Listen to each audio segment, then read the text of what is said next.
Estamos esta noche nuevamente con ustedes en esta plática de astronomía. Esta noche con el tema de el Sol. Y pues nos acompaña hoy nuestro fundador, Juan Martín.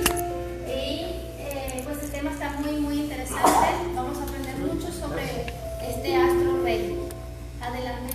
Sí, bueno, muchas gracias, Nayi. Sí, el tema de hoy pues es el Sol, la estrella. Y bueno, la reunión del Club Astronómico de Querétaro, José Franco, estamos muy contentos de que vinieron y de los que nos están acompañando por Facebook. A ver. Entonces, bueno, pues vamos a comenzar. ¿Cierra o no?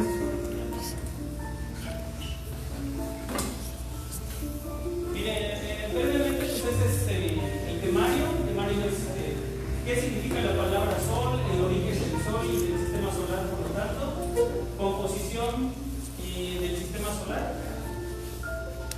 ¿De qué está hecho el Sol? La ubicación del Sol en el universo específico, en la Vía Láctea, la clase espectral del Sol, el ciclo de vida del Sol, los datos, algunos datos interesantes que tiene el Sol, las partes del Sol, cómo se estructuran, también, bueno, cómo se genera la energía solar y también cómo se estudia el Sol. Y una sección que se llama Quizás no sabías qué, donde pues, hablamos de varios datos interesantes del Sol.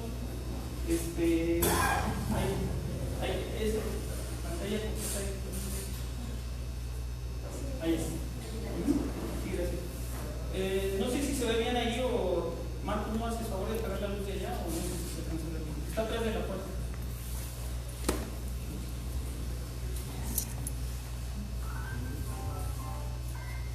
Sí. Bueno, entonces vamos a comenzar. En pocas palabras, miren, el significado de Sol pues es Dios del Sol y esa palabra pues viene del latín. También era Helios en la mitología griega o también le llamaban Apolo en los romanos. Y bueno, pues en otras culturas, por ejemplo aquí en Mesoamérica, los aztecas que le llamaban Tonatiuh, pues tenía varias connotaciones, pero bueno, en sí la palabra Sol proviene del latín. Y el origen del Sol pues fue en un lugar como una nebulosa como esta, una nube molecular donde había gas y polvo interestelar.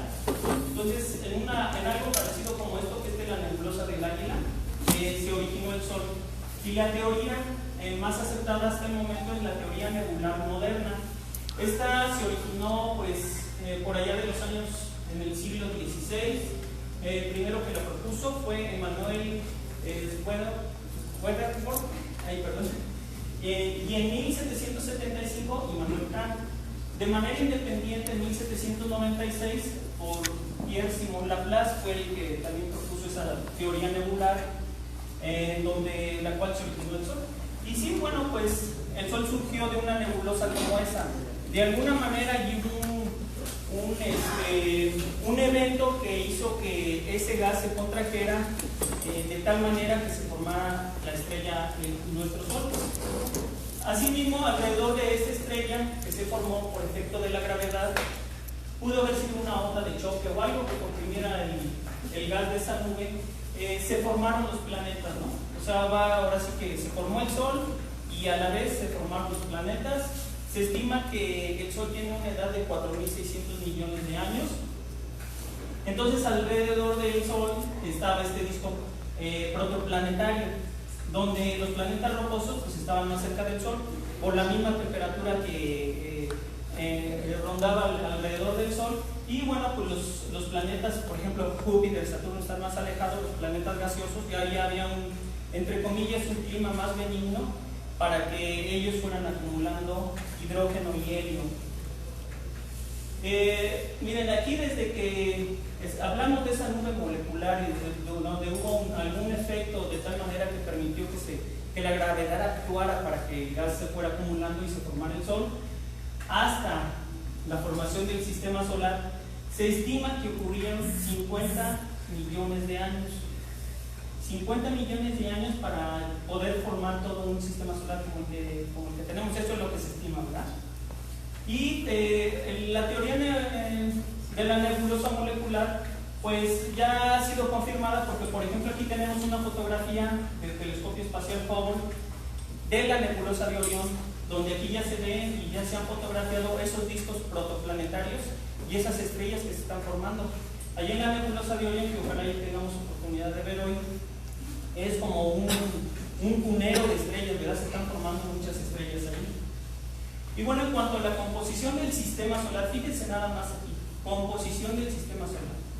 El Sol ocupa el 99.85% de la masa del sistema solar. Eso quiere decir que el sistema solar, y nosotros aquí siempre son estos, los planetas, porque los planetas ocupan solo el 0.135% de la masa del sistema solar, o sea, prácticamente nada. Si lo vemos así fríamente, el Sol, el sistema solar es el Sol, ya estos escombros, y ya no hablamos de las demás cosas en las que son cometas, satélites, planetas menores, asteroides y el medio interplanetario, porque si se dan cuenta son unos porcentajes prácticamente despreciables, o sea, prácticamente estaríamos hablando de cero. Y por otro lado, en cuanto a la composición de los elementos químicos que forman el Sol, pues tenemos que en cuanto a su masa, el 71% es hidrógeno, helio el 27.1%, pero si hablamos del porcentaje en cuanto al número de átomos, el hidrógeno ocupa el 91.2% de átomos, el helio el 8.7%. Pero si nos seguimos en esta columna, pues prácticamente el Sol está formado por hidrógeno y helio, y el resto, pues fracciones muy pequeñas vienen siendo de oxígeno, carbono, nitrógeno, silicio, magnesio, neón, hierro y azufre. Pero entonces esa sería prácticamente la composición del Sol. Y por otro lado, en cuanto a la ubicación del sistema solar, en nuestra Vía Láctea tenemos que, bueno, ya en recientes años se ha descubierto que la Vía Láctea pues es una galaxia espiral barrada. Esto es como una barra y tiene pues prácticamente podríamos decir que son 4 brazos principales: el brazo de Perseo, que es este; el brazo del Cisne, que es este exterior; el brazo del Centauro, que es este de acá; y el brazo de Sagitario.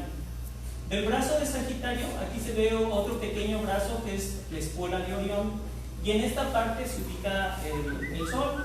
El Sol está a 26.000 años luz del centro o el núcleo de la Vía Láctea y tarda 225 millones de años en dar una vuelta completa a la Vía Láctea, ¿no? Entonces, pues esa sería la ubicación de nuestro Sol en nuestra galaxia. Y bueno, pues brevemente vamos a explicar aquí un concepto de lo que son las magnitudes astronómicas visuales. Hay magnitudes astronómicas absolutas, pero vamos a hablar ahorita de las visuales. En el siglo II antes de nuestra era, un astrónomo, el que se considera el astrónomo más importante de la antigüedad, empezó a hacer una clasificación del brillo de las estrellas. O sea, las primeras 20 estrellas que veía al atardecer, ya se metió el Sol, y las primeras estrellitas que veía que iban apareciendo, les puso que eran estrellas de magnitud 1. Él le llamó la magnitud es el brillo de las estrellas. Entonces nosotros cuando decimos que algún objeto tiene tal magnitud, nos estamos refiriendo al brillo de algún objeto celeste. Y Barco clasificó a esas estrellitas en 6 clases. Y así se fue, después ya se iba haciendo más noche y iba viendo otro grupo de estrellas que pues iban siendo menos brillantes que las primeras, pero las seguía viendo con sus ojos, porque en aquel entonces pues no existía el telescopio. En fin, que llegó hasta la 6ª magnitud. En la 6ª magnitud eran las estrellas más tenues que él podía ver con sus ojos, y las clasificó como de 6ª magnitud. Pero posteriormente, pues ya con el invento de nuevos instrumentos, de los fotómetros, y a través de esta fórmula matemática, se vio que la escala de Hipparco ya era insuficiente. O sea, Hipparco clasificó esas magnitudes que serían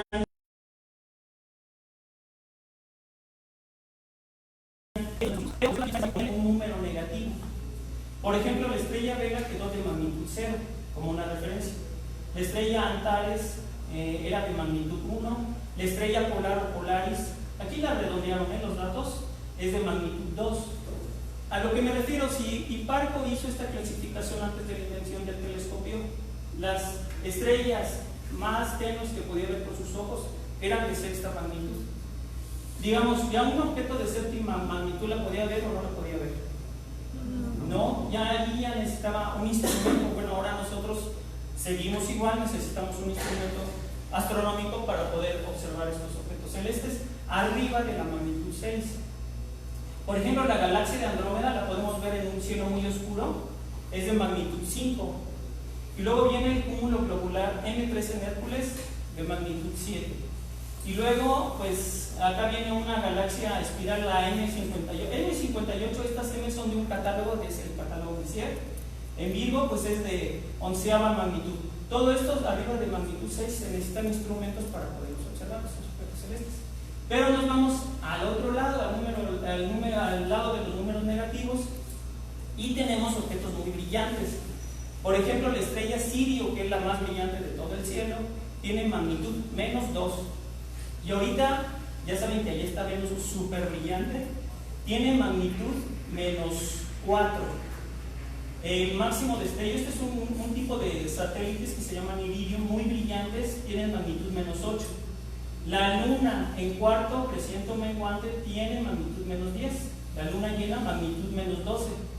Los meteoroides más brillantes, por ejemplo las gemínidas, de magnitud -18, y el Sol de magnitud -26. Eso es una magnitud visual aparente, porque hay la magnitud visual absoluta que les comentaba, pero pues esa es otra cosa y nosotros nos vamos a quedar con estos datos. Y estos datos se los comenté ahorita para poder entender la clase espectral del Sol. Este es el diagrama HR. Fíjense que los astrónomos se dieron cuenta que el color de las estrellas, así como lo ven ustedes aquí, las estrellas tienen colores. Ahorita esperemos tener oportunidad de ver, por ejemplo, el color de la estrella Aldebarán, de la estrella Betelgeuse, que ahorita es noticia porque se piensa que esa estrella se está portando de una forma muy rara y a lo mejor ya explotó, pero todavía no nos llega la luz de esa explosión. Bueno, ellos se dieron cuenta que los colores de las estrellas están relacionadas con la temperatura. O sea, de este lado estarían las estrellas más calientes y de este lado las estrellas más frías. Y estas son las clases espectrales. Son una clasificación arbitraria que se hizo, pero bueno, así quedó. La O, la B, la A, la F, la G, la K, la M, la E y la T. Y por otro lado, estos números que ustedes ven aquí son las magnitudes. Por ejemplo, aquí está la magnitud 0, para acá vienen las magnitudes positivas, o sea, objetos muy tenues, y por otro lado tenemos las magnitudes negativas, donde a medida que se incrementan, los objetos celestes son más brillantes. Y esta línea que ustedes ven aquí, se llama, aquí la pusieron estas rayitas, pero aquí todas las estrellitas que se encuentran aquí están quemando, o no quemando, fusionando hidrógeno en helio y en otros elementos químicos. Y nuestro Sol se encuentra aquí, es una estrella de clase G2. Entre estos números hay unos numeritos que son subdivisiones, que bueno, se los pusieron así. Finalmente el Sol es una estrella de tipo G2 y se encuentra aquí clasificada. Si ven el color, bueno, aquí está verde, pero bueno, nuestros ojos alcanzan a ver más bien entre el verde y el amarillo, que un comentario, pues nosotros estamos adaptados a la luz de nuestra estrella. Y por otro lado, la evolución del Sol va a seguir para acá. Mientras se estima que tiene se formó hace igual 4.600 millones de años, está por aquí, y que tiene combustible para otros 5.000 millones de años. Entonces, por otro lado, acá tenemos a las estrellas enanas blancas, son unas estrellas pequeñas, de esta forma va a acabar el Sol. Tenemos a las estrellas gigantes rojas o supergigantes rojas. Acá no las pusieron, pero acá están las gigantes azules o supergigantes azules. Estas estrellas son muy escasas. Por otro lado tenemos a las estrellas marrones, que son las más abundantes del universo, y esas estrellas solo se pueden observar en el infrarrojo.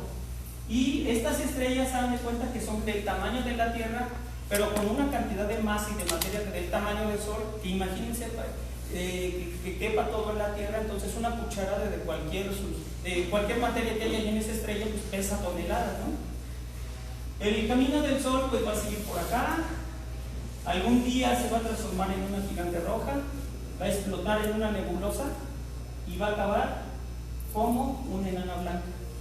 Y aquí está la secuencia del ciclo de vida del Sol. Les comentaba, esto está en miles de millones de años aproximadamente, aquí en la escala. Y bueno, pues aquí está nosotros, la estrellita, nuestro Sol, se formó hace como 4.600 millones de años. Tiene un calentamiento que va a llegar a un momento en que se va a formar como una estrella gigante roja. Cuando llegue a enfriarse, que es en esta etapa de la estrella gigante roja, porque pues sus capas exteriores se expanden, pues para ese entonces la Tierra ya va a dejar de existir, porque cuando crezca el Sol en una gigante roja, pues se va a comer a Mercurio, se va a comer a Venus, se va a comer a Tierra y posiblemente hasta Marte. La frontera del Sol va a llegar hasta allá, y entonces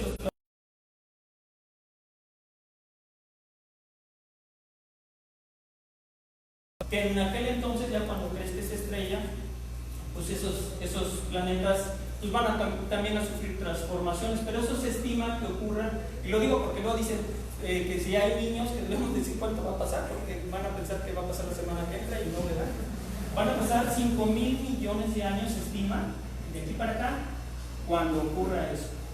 Posteriormente va a explotar en una nebulosa planetaria. No tiene nada que ver la nebulosa con los planetas, sino que la primera vez que observaron ese tipo de nebulosas, el que descubrió esas nebulosas pues, le puso planetaria porque había descubierto un planeta, Urano, que era como verdoso, y así observó la primera nebulosa planetaria que observó.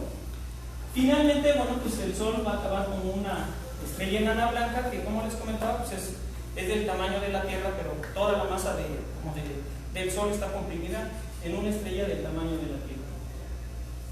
Y bueno, pues algunos datos interesantes del Sol. Bueno, no vamos a comentar todos. Por ejemplo, miren, la velocidad de escape es de 617 kilómetros por segundo. Esa velocidad de escape se refiere, digamos, aquí en la Tierra son 11 kilómetros por segundo, a la que tiene que salir disparado un cohete para poder vencer la gravedad y poder llegar a la Luna. Si va más abajo de esa velocidad, nunca va a poder salir de la Tierra. Entonces tiene que salir a 11 kilómetros por segundo un cohete para poder llegar a la Luna. En el caso del Sol, una nave tendría que salir a 617.7 kilómetros por segundo para poder vencer la gravedad del Sol. Entonces se dan cuenta de la diferencia. Aquí tenemos la temperatura de la superficie del Sol, alrededor de 5.500 grados centígrados, y en su núcleo, donde ocurren las reacciones nucleares y donde ocurre la transformación del hidrógeno en helio, es de 15.500.000 grados centígrados. Es una temperatura pues, muy impresionante, ¿no? Y por otro lado, miren, la gravedad de la Tierra. Si en la Tierra tenemos que la gravedad es 1, en el Sol la gravedad pues, es 28, o sea, es también enorme. Y la rotación del Sol sobre su eje es variable, porque es más rápido en el núcleo del Sol y en el ecuador que en los polos. Entonces varía la rotación sobre su eje, el movimiento de rotación del Sol, de 25 a 36 días, depende de la zona. Y bueno, ya comentamos lo de la temperatura media superficial del Sol, 6.000 grados centígrados. En la Tierra tenemos una temperatura media, ya promedio, de 15 grados centígrados. Y lo que viene siendo lo que se considera la superficie del Sol, que es la fotosfera, allí tenemos una gravedad de 274 metros sobre segundo cuadrado, cuando la gravedad de la Tierra es de 9.78 metros sobre segundo cuadrado. No hay mucha la diferencia. Y por otro lado, miren, en cuanto al Sol, pues está constituido como todos los cuerpos celestes, pues, de varias partes, ¿no? Tiene un núcleo, tiene una zona radiativa, esta que se llama tacotina, es un punto de frontera entre la zona convectiva y la zona radiativa. También tiene una corona, tiene una fotosfera, tiene una cromosfera. Esas serían las partes del Sol. Y aquí ya nada más vamos a comentar que en el núcleo es donde se llevan las reacciones nucleares, o sea, la transformación del nitrógeno en helio. En esta zona radiactiva la energía se transmite a través de los fotones, que es la partícula de la luz, y en la zona convectiva, allí hay mucho movimiento de gases, entonces allí la transferencia de calor es a través del movimiento de esos gases que están adentro. El Sol se puede decir que es una bola de gas, si lo queremos entender en palabras sencillas, una bola de gas de hidrógeno y helio, pero en realidad es una bola de plasma. El plasma es un gas que tiene cierta parte con carga eléctrica y otra no. Esa es la diferencia, ¿no? Entonces, la forma correcta de decirlo pues, es una bola de plasma, ¿verdad? Pero si lo queremos entender, pues es una bola de gas, simple y sencillamente. Y bueno, pues aquí nada más en esta gráfica vemos que a medida que uno se acerca al núcleo del Sol, la temperatura pues, lógicamente se incrementa. Y bueno, pues hay varios tipos de reacciones, que eso nada más los vamos a comentar. Hay varios tipos de reacciones: la reacción protón-protón, el ciclo de Bethe, el ciclo del carbono, que se llevan allí a cabo dentro del Sol, donde se está transformando la materia, ¿no? Les digo, el nitrógeno y helio. Y bueno, pues se necesitan esas temperaturas altísimas para que aquí se logre esta transformación. Y también el Sol viene teniendo una atmósfera, que es la superficie del Sol, o la atmósfera, y está dividida entre regiones, que es la fotosfera, que es la parte más, bueno, aquí no se alcanza a ver, la cromosfera, aquí está, esta parte de aquí, luego sigue la cromosfera, y luego sigue la corona solar.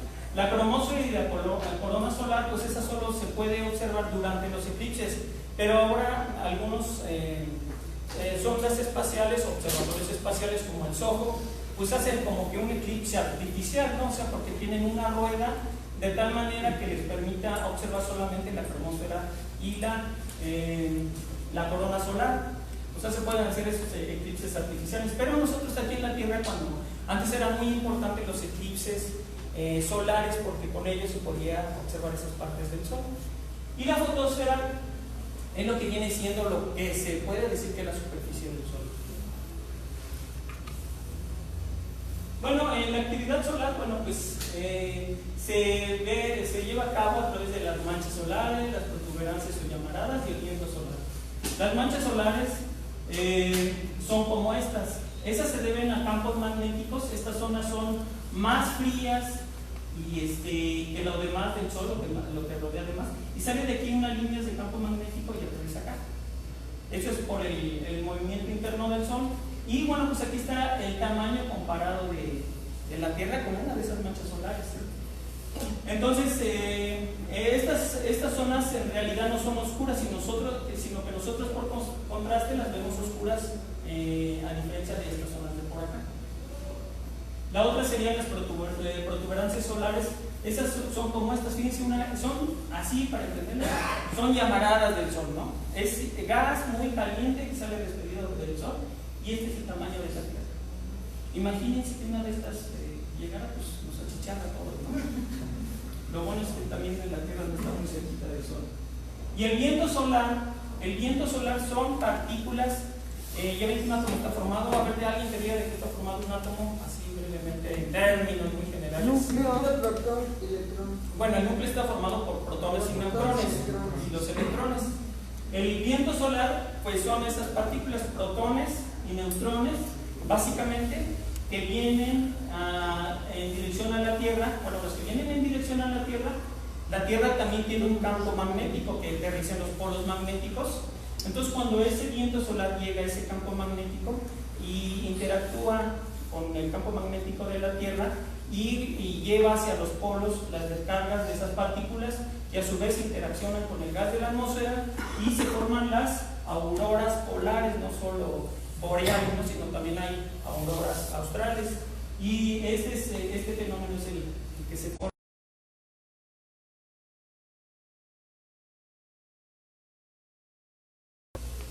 Y bueno, pues nuestro Sol, pues ya saben que es el cuerpo celeste más importante para nosotros.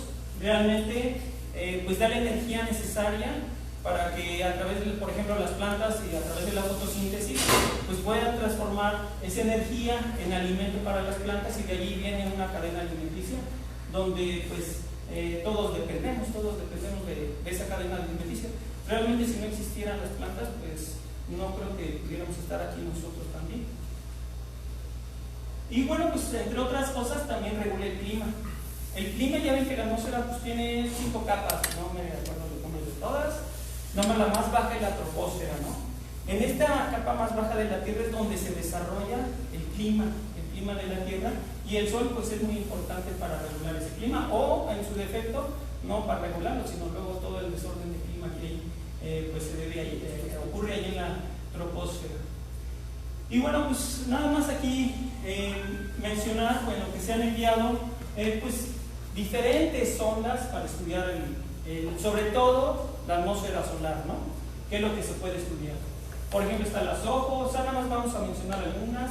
SOHO, la sonda europea Ulises, la Génesis, y la más reciente, la sonda Solar Parker, que fue lanzada el 12 de agosto de 2018, es el instrumento o el aparato más veloz que ha construido el hombre. Viaja a 700,000 kilómetros por hora, o sea, va voladito y va hacia el Sol, exactamente a donde está la atmósfera solar, para estudiar precisamente sus propiedades del Sol. Es lo más reciente, esta sonda Solar Parker. Y bueno, pues aquí está otra imagen, donde, bueno, lo que les comentaba de uno de los descubrimientos que se han hecho, es que las regiones más internas del Sol giran más rápido que otras, que las más externas. Y bueno, esto ya lo comentamos, lo de las manchas solares. Esto yo creo que no los vamos a comentar así mucho, porque si no, no vamos a ir a observar. Nada más que las manchas solares, lo que se ha descubierto es que tienen un ciclo de 11 años y bueno, pues están relacionadas con la actividad del Sol. Y bueno, pues aquí ya vamos a ver una sección de quizás no sabías qué, ¿no? Y bueno, pues el primero, pues que el Sol es el responsable de las mareas. Esto es debido a la posición de la Luna, el Sol y la Tierra, ¿no? Donde se hace lo que se llama pleamar o marea alta, dependiendo de esa posición. Y aquí tenemos a la bajamar.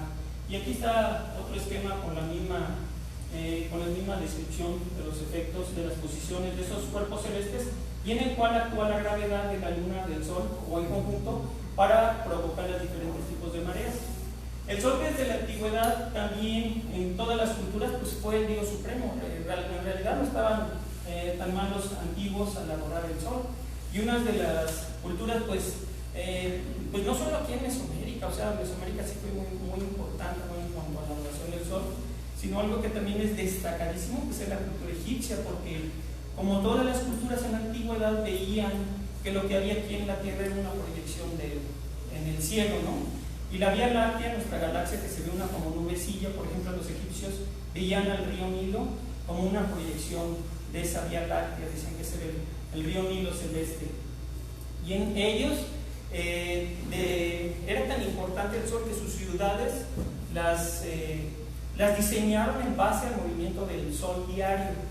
O sea, estaba el río Nilo que corre de sur a norte.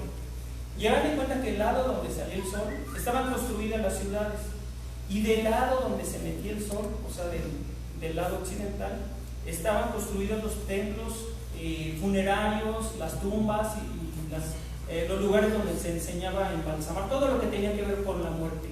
Y muchas culturas visualizaron el camino diario del Sol como eso, como un nacer, un morir, y en el inframundo, y en términos generales, muchas culturas pensaban que el Sol libraba batallas con monstruos, víboras, etc., y en la cual volvían a nacer al otro día. Incluso no sé si han observado las coloraciones que hay en los atardeceres, rojo, anaranjado. Pues muchas culturas pensaban que esas coloraciones eran debidas a esas luchas y era la sangre que se derramaba del Sol con esos seres imaginarios. Entonces el Sol, pues desde la antigüedad fue muy importante. Bueno, eso ya los habíamos comentado, que las diferentes partes del Sol giran a diferente velocidad, y esta varía entre 25 días hasta 36 días. el Sol envía una gran cantidad de neutrinos. Este es algo complicado, pero los neutrinos son unas partículas, si lo podemos decir, básicamente neutras y pequeñas, y hay una enorme cantidad de neutrinos que nos envía el Sol diariamente a nosotros. De hecho, ahorita están cruzándonos a nosotros los neutrinos, y no solo eso, sino que cruzan toda la Tierra. Pues esas partículas tan escurridizas se ha logrado saber que cruzan toda la Tierra, y a nosotros ahorita estamos recibiendo una gran cantidad de neutrinos que nos atraviesan. Otra cosa, bueno, pues que el Sol arruinó la bandera de los Estados Unidos, así llegó de nuevecita y ahora pues está ya una bandera totalmente blanca. Cada segundo, bueno, pues el Sol convierte 700 millones de toneladas de hidrógeno en 695 millones de toneladas de helio. Los otros 5 millones de toneladas se convierten en energía. La luz del Sol, desde que se forma en el interior del núcleo a que sale a la superficie del Sol, tarda 1 millón de años. Y una vez en la superficie tarda 8 minutos en llegar a la Tierra. Las horas que alcanza la luz del Sol en llegar a los límites del sistema solar tarda 7 horas. Por otro lado, bueno, aquí tenemos a los plátanos, son curvados porque crecen en dirección hacia el Sol. Y bueno, el Sol, si nosotros lo vemos en el cenit, que es la parte más alta, tiene una coloración, y al verlo cerca del horizonte tiene otra coloración. Y bueno, pues eso es debido también a los contaminantes, gas y polvo que hay en la atmósfera terrestre. Las medusas tienen el 98%, pues están formadas por 98% de agua. Si estas medusas salen del agua, prácticamente el Sol las mata, ¿no? Porque pues es pura agua y evapora el agua. Y este fenómeno, que bueno, yo creo que fue planeado a propósito allá en Manhattan, 2 veces al año se alinea perfectamente el Sol con las calles de Manhattan. Entonces es un evento que se conoce como Manhattan Age. Vean donde queda alineado el Sol con las calles de Manhattan. Pero eso fue plan con maña, no creo que haya sido casualidad, ¿verdad? Luego aquí dice: los girasoles inmaduros siguen el movimiento del Sol, pero cuando las plantas maduran se asientan y quedan mirando hacia el este. Hacia el este es el lugar donde nace el Sol. Y aquí esta cantidad de, fíjense, 1.3 millones de tierras podrían caber dentro del Sol. El Sol, en el diámetro del Sol, caben 109 veces el tamaño de la Tierra. Por otro lado, también una tormenta solar pues es capaz de paralizar las comunicaciones y bueno, todo el sistema de satélites pues se puede ver afectado. Incluso una vez, si no mal recuerdo, que en Canadá una tormenta solar dañó una estación eléctrica. Y bueno, el Sol también tiene propiedades desinfectantes. La mayoría de los microbios que transmiten infecciones por el aire no toleran la radiación. Y bueno, pues aquí ya nada más les quiero mostrar la fotografía más detallada que se ha tomado del Sol recientemente. Salió esta fecha en enero. Aquí, esta es la granulación, esta es la superficie del Sol, la fotosfera. Y fíjense, un gránulo como de este tamaño viene correspondiendo al estado de Texas. Y esa misma fotografía pues ya más detallada, o sea, de la fotosfera, ¿no? Como se considera la superficie del Sol. Y bueno, pues con esto acabamos. Acabó rápido la plática. Nada más los dejo con esta cita que dice: que no dejes que se muera el Sol sin que hayan muerto tus rencores. De Mahatma Gandhi. ¿Ya? Bueno, pues eso fue todo por el momento. Entonces fue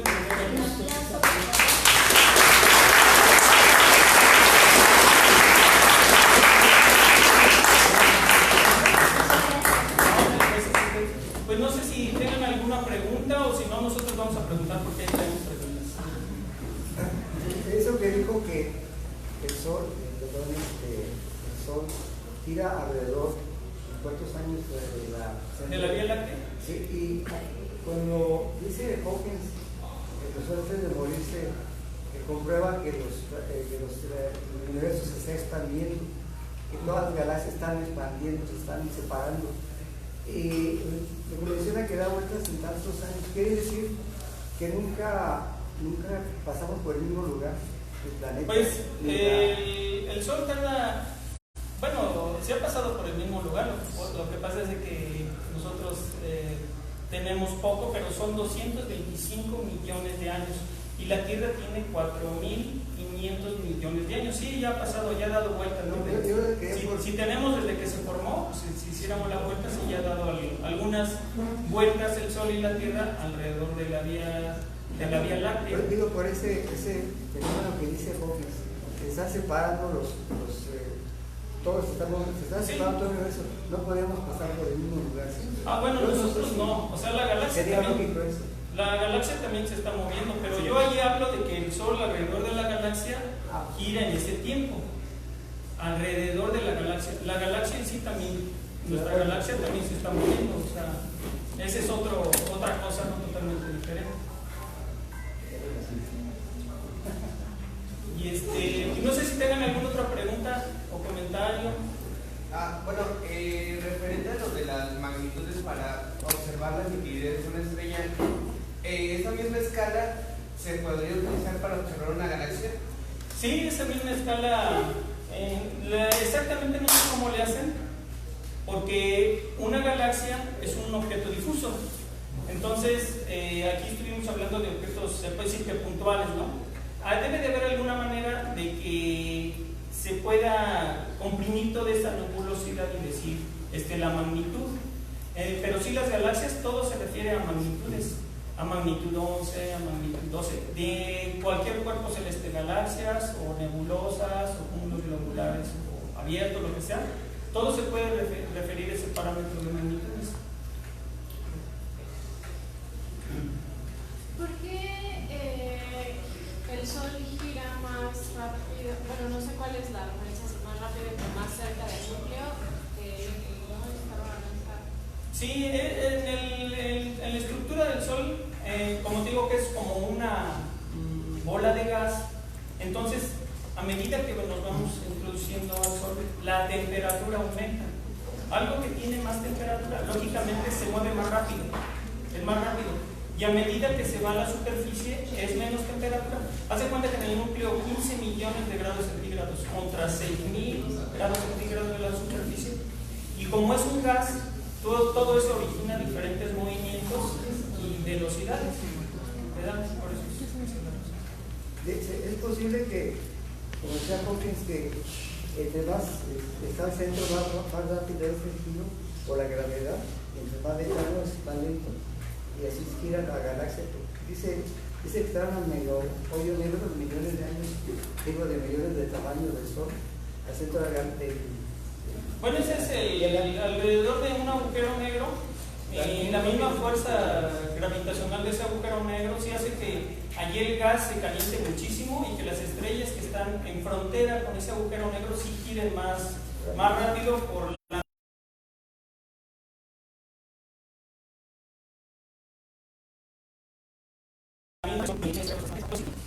No sé si llegan a. ¿Cuál sería la relación de los colores del atardecer con la calidad del aire, o bueno, de lo que está en la atmósfera? Sí, mira, entre más rojo se vea un atardecer, quiere decir que hay más polvo y contaminantes en la atmósfera terrestre. Y todos esos contaminantes, bueno, los contaminantes puede ser, pero también puede ser producto de alguna explosión de algún volcán. Incluso los eclipses de luna tienen diferentes tonalidades y cuando los vemos más rojos, pues es básicamente por la cantidad de contaminantes que hay en la atmósfera. ¿Qué es lo que pasa? Que toda la luz blanca, los demás colores de la luz son absorbidos por el polvo y los contaminantes. Y el rojo es el que pasa todas esas partículas y es el que nos llega a nuestros ojos y por eso vemos esos atardeceres pues, de diferentes tonalidades.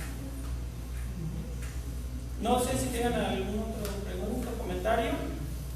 ¿No? Bueno, entonces vamos a pasar a la sección de el universo para curiosos. Entonces, nadie me ayuda si quieres. Aquí tenemos nosotros, yo creo que vamos a hacer para las personas que nos estén siguiendo por Facebook.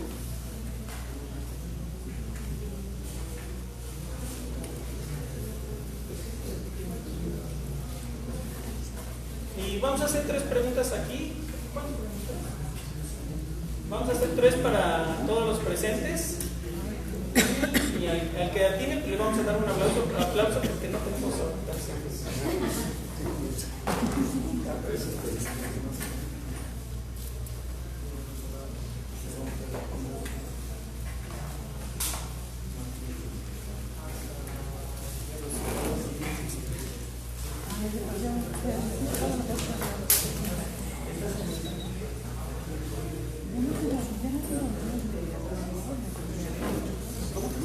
Estas preguntas son para el público que nos sigue en Facebook.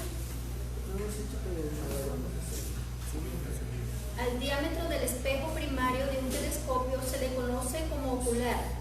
¿Cierto o falso? Eso es para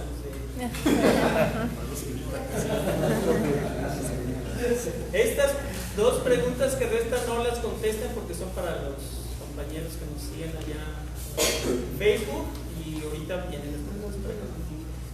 ¿Qué es un eclipse de sol o de luna? A. Cuando la sombra de un objeto es proyectada cuando... Es un eclipse de sol o de luna. Ok, bueno, sí, nada más decir, leer los incisos. Sí. A. Cuando la sombra de un objeto es proyectada, otro objeto se interpone entre este y el sol. B. La vuelta de la Tierra alrededor del sol. O C. La eclíptica.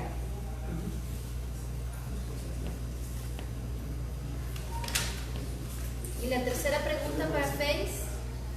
Nombra algunos personajes ligados a la astronomía.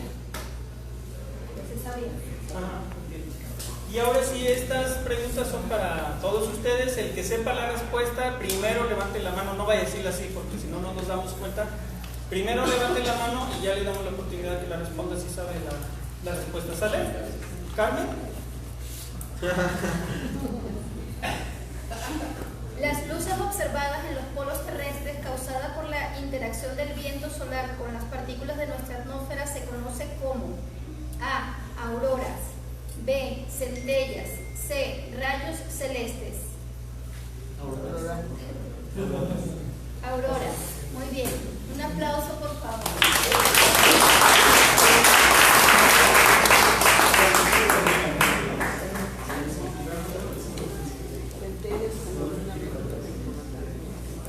Altazimutal, ecuatorial son tipos de monturas. ¿Cierto o falso?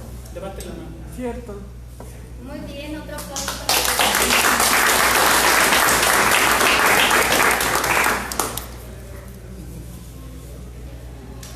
la última.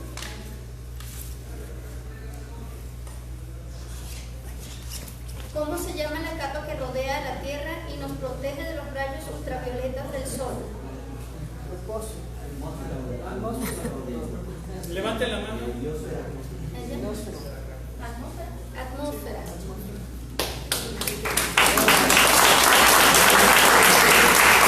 Como tenemos que ir a observar y no ha contestado nadie en Facebook, dale.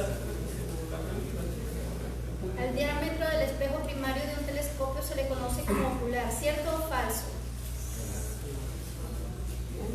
Al diámetro del espejo primario de un telescopio se le conoce como ocular. Falso.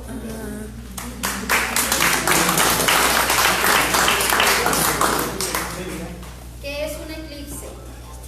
La vuelta a la Tierra alrededor del Sol. Sí, todavía. Pero La eclíptica o cuando la sombra de un objeto es proyectada en otro objeto. cuando la sombra está detrás.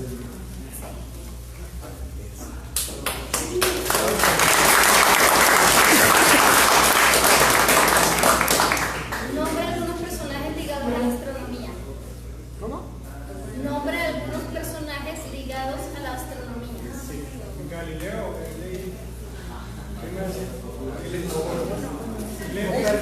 Kepler, Tycho Brahe, Sí, Barco. pues sí, hay varios. Aquí tenemos a Aristóteles, Copérnico, Kepler, Galileo, Newton, Einstein.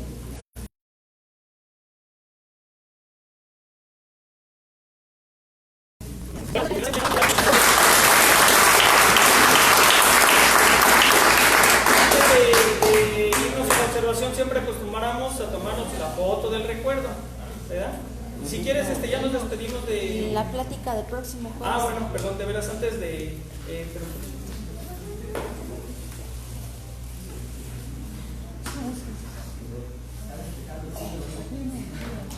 Entonces, o el curso,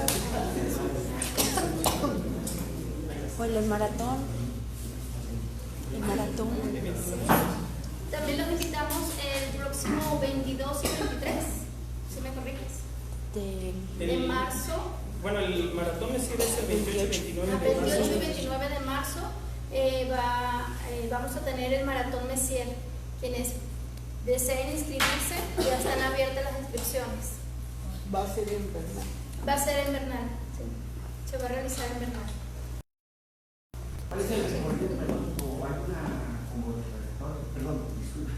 ¿Hay convocatoria? Sí, todas las bases, la información la encuentran en Facebook. Nuestra página de Facebook es Astroclub José Franco de Querétaro. Ahí le pueden dar like. También Urania, pueden buscarlo así, Urania Astroturismo en Facebook. Ahí también estamos subiendo las bases, las convocatorias. Y también los invitamos al curso para niños, curso básico de astronomía para niños, que se llama Pequeños Exploradores del Cosmos. Ese se va a dar el domingo 15 de marzo, va a ser de 10 a 1 de la tarde, los materiales están incluidos, los esperamos, también los invitamos a todos. Ese tiene un costo de 250 pesos por niño y ya incluye los materiales. Exacto. El maratón Messier tiene un costo de 300 pesos y es ir a acampar allá a Bernal, a una zona, y allí cada quien lleva sus alimentos o va a haber venta de alimentos. El próximo jueves, los planetas del sistema solar con Enrique Ollosín estarán cordialmente invitados el próximo jueves a las 7:30. Entonces los invitamos a que nos acompañen rápidamente, tomamos la foto del recuerdo y ya nos vamos a observar.